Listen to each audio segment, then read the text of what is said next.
What's up, everybody? KC here. I'm gonna do a quick review on the 2018 King Quad 500. This is non-power steering. It has, I'm gonna check the mileage here, 861 miles. I purchased this brand new. I'll just kind of go over some things that I've put on it. I changed this. This is actually supposed to be red from the factory. I just wanted to change look up a little bit, so I put this on this on black, excuse me, and I took the red off here and put a black piece on here also. Have the Cherubies hand guards on it. These are the type that there's no bar up here. They just go in, they're for ATVs, they just go in the end of the handlebar here. Put those on. This rack extension is a factory Suzuki rack extension, but I tried to get one of these at my dealer. They said they were no longer available, so this was like new old stock off of eBay. I purchased that. Have a 2,500 pound Harbor Freight winch installed on the front. Use this machine for plowing. That winch has worked well so far, no issues with that. I have a Moose plow that it's not a front mount plow. I have the mount plate under the bottom of this where the push tubes go. I use that on here.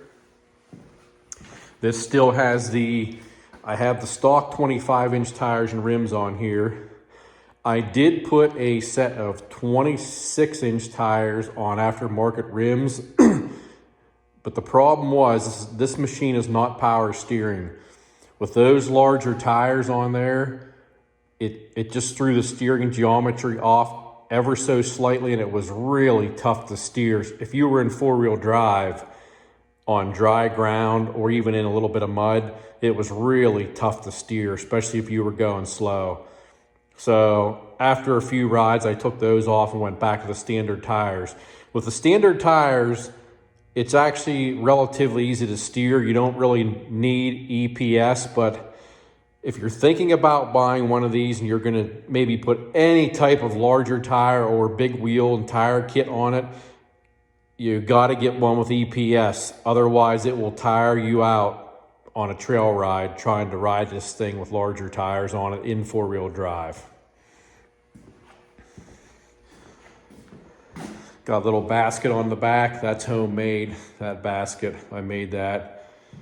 I put this just comes with your standard little hitch for a garden cart. I took that off and I put this Moose 2-inch receiver hitch on. And I can use this machine here. I can put my 18-foot dual axle trailer on it and I can move it around the yard with this machine. Plenty of power. 861 miles, no issues. All I have done is change the oil. The battery's still the original battery. It's 2.5 years old. It usually does sit outside in the shed or in a little enclosed canopy that we have, and I've had no issues with the battery. Always starts up all the time. Plenty of power for what it is. We've had some Yamaha 450s. This is definitely on par with those. Definitely a little more low-end grunt and a little more top-end speed, ever so slightly over the Yamaha 450 motor. Plenty of power for plowing. I've plowed 18 inches of snow with this thing with a 60-inch blade on the front. No issues with that going through the snow. Like I said, we've had no issues, no breakdowns. Axles have been good. Motor runs good. No fuel injection issues. Nothing like that. Nothing that I've had to take it back to the dealer for as far as any type of warranty work. And here's the I do have the rocker switch up here for the winch on the bar. There's your four-wheel drive, diff lock. Push that down, pull that up for your diff lock, push it back down. Just push that button for your four-wheel drive. It's basically all the standard instrumentation. Headlight, start, on-off switch, and here's your reverse override if you want to go faster, backing up if you're plowing a long driveway or something, you want to get back to the end quick. Here's your shifter. You got reverse, neutral, high, low. What I like about this shifter is you don't have to be pressing any of the brakes to shift it. I can literally be standing where I'm at right now with the machine running, and I can take this and shift it and then reach over if I'm trying to move the machine or if I'm in an odd position. You don't have to be standing on the brake or pull a brake in to shift. So I do like that feature of it.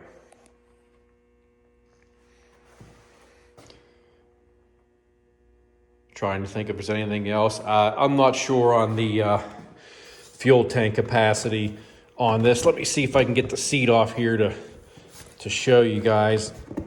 Underneath, it's a little tough with my basket on here.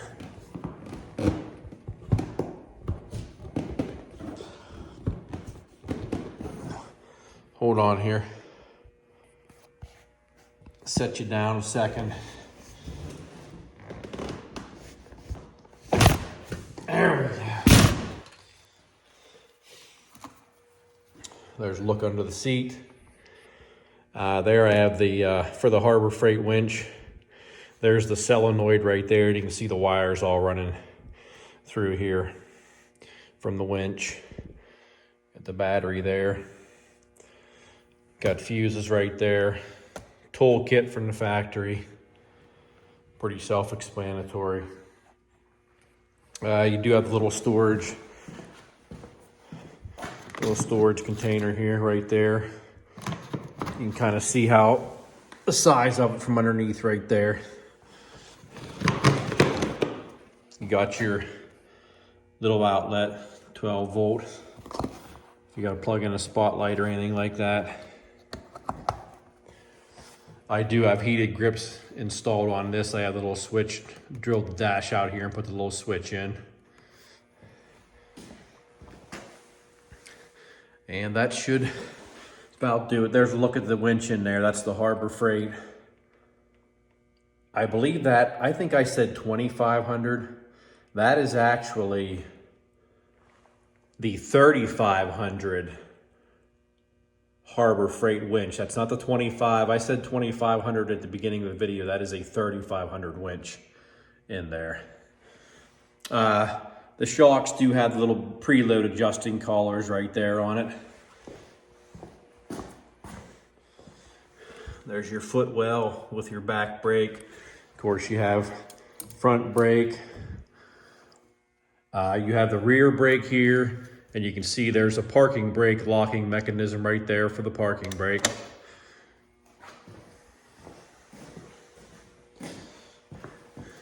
There's rear storage right here. Sorry, the machine's dirty. I've had it out riding, haven't had a chance to wash it off. It's winter time here in PA. That's a pretty nice storage compartment. There it is from the side. Just has a little rubber strap. So there you go. Quick overview, King Quad 500 AXI. The new ones for 2020 and 2021, maybe even 19. The bodywork is a little bit different and the chassis was slightly tweaked. And I think there were some fine variations done in the motor, but basically this is about the same machine. Plenty of power for what it is, the 500. I mean, it'll do anything you need to do, you know, around your house or even on a good fast trail ride. It's got plenty of power. I'm happy with it. It does quite well. If you have any questions or comments, put them down below, and remember to like and subscribe and get on your quad and get outside.